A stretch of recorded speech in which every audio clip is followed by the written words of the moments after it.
Saya, anak Tuhan, selalu gembira. Bertemu lagi dengan saya hari ini. Saya mengajak semua adik-adik yang ada di rumah untuk mendengarkan cerita firman Tuhan. Namun sebelumnya, mari kita berdoa dulu ya adik-adik. Semua lipat tangan, tutup matanya, mari kita berdoa. Bapa kami yang di surga, kami kembali datang kepadamu pada saat ini. Kami sangat bersyukur untuk pemeliharaanmu yang begitu sempurna dalam kehidupan kami. Saat ini kami mau mendengarkan cerita firman Tuhan. Berbicaralah kepada kami Tuhan. Bila kami benar-benar berakar, bertumbuh dan berbuah hanya di dalam-Mu saja. Dan berkati juga hamba-Mu ini yang penuh keterbatasan untuk menyampaikan kebenaran firman Tuhan ini kepada adik-adik. Terima kasih Bapa, inilah doa kami kepadamu. Dalam nama Yesus Kristus kami berdoa. Amin. Baiklah adik-adik, hari ini kakak akan bercerita terambil dari Alkitab yang adalah firman Tuhan. Dari Lukas pasal 18 ayat 18 sampai 30. Yaitu tentang Yesus dan orang kaya. Adik-adik, seorang pria penting bertanya kepada Yesus, apa yang harus ia lakukan agar dapat hidup secara kekal? Dan Yesus berkata kepada pria itu bahwa ia harus melakukan seluruh hukum Taurat. Pria itu pun menjawab Yesus adik-adik bahwa ia sudah melakukan seluruh hukum Taurat sejak ia masih kecil. Lalu Yesus meminta pria itu untuk menjual segala sesuatu yang dimilikinya dan memberikan uangnya kepada orang-orang miskin. Yesus berkata bahwa jika ia melakukannya, maka ia akan memiliki kekayaan di surga.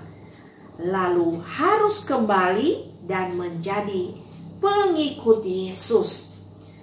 Ketika pria itu mendengar apa perkataan Yesus, pria itu sangat sedih adik-adik. Karena ia sangat kaya. Dan Yesus berkata adik-adik bahwa sangatlah sulit bagi orang-orang kaya untuk masuk ke dalam kerajaan Allah.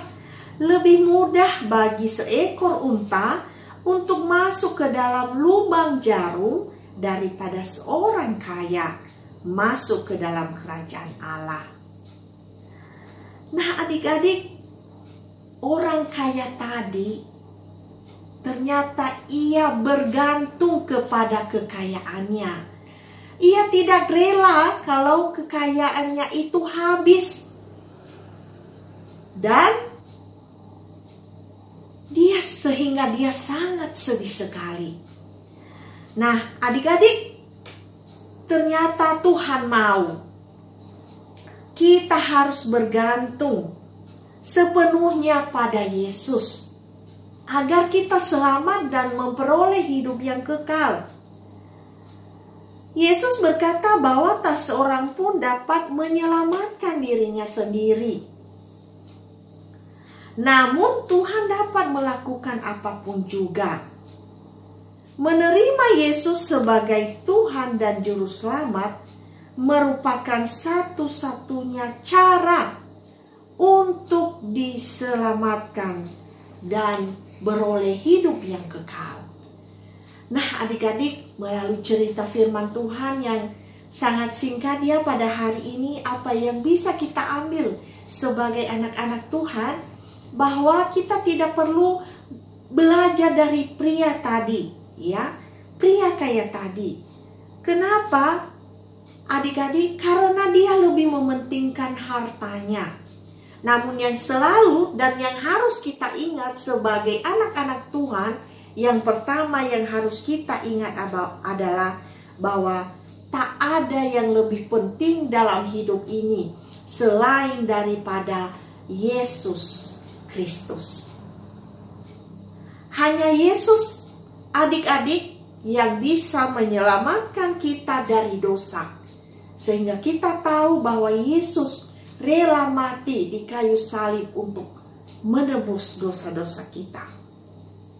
Dan hanya di dalam nama Yesuslah kita memperoleh hidup yang kekal. Itu yang pertama ya adik-adik.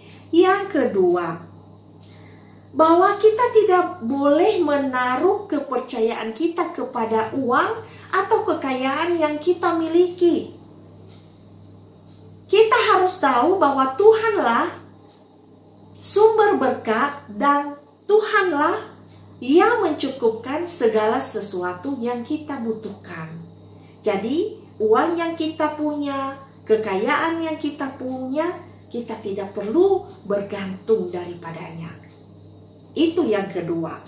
Kemudian adik-adik, yang perlu kita pelajari yang ketiga, bahwa sukses yang sejati di dalam hidup ini, adik-adik, adalah ketika kita menerima Yesus sebagai Tuhan dan Juru Selamat kita pribadi.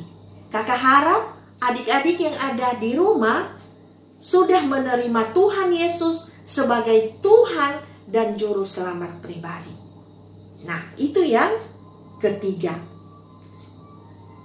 Dan yang keempat adik-adik yang perlu kita pelajari adalah bahwa setiap orang yang meninggalkan segala sesuatu demi kerajaan Allah akan mendapatkan lebih banyak dalam hidup ini dan akan memperoleh hidup kekal. Ya, ada kebahagiaan tersendiri adik-adik, ya. Karena segala sesuatu yang kita lakukan itu hanya untuk Tuhan saja. Ya, itu saja adik-adik untuk cerita yang sangat singkat pada hari ini. Semoga kita menjadi anak-anak yang hebat, anak-anak Tuhan Yesus yang selalu percaya sepenuhnya hanya kepada Tuhan Yesus saja. Amin. Mari kita berdoa. Terima kasih Tuhan untuk firman Tuhan yang sangat singkat pada hari ini. Kami belajar untuk senantiasa percaya bergantung hanya kepadamu saja. Karena hanya di dalam Yesus kami memperoleh hidup yang kekal.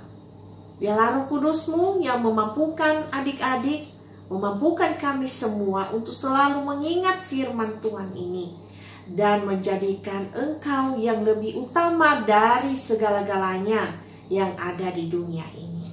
Terima kasih Tuhan. Inilah doa kami kepadamu. Biarlah Engkau saja yang tetap menolong dan menyertai kami dari sekarang sampai selama-lamanya. Amin. Baiklah adik-adik, sekian dulu untuk cerita hari ini. Sampai bertemu minggu depan. Tuhan Yesus memberkati.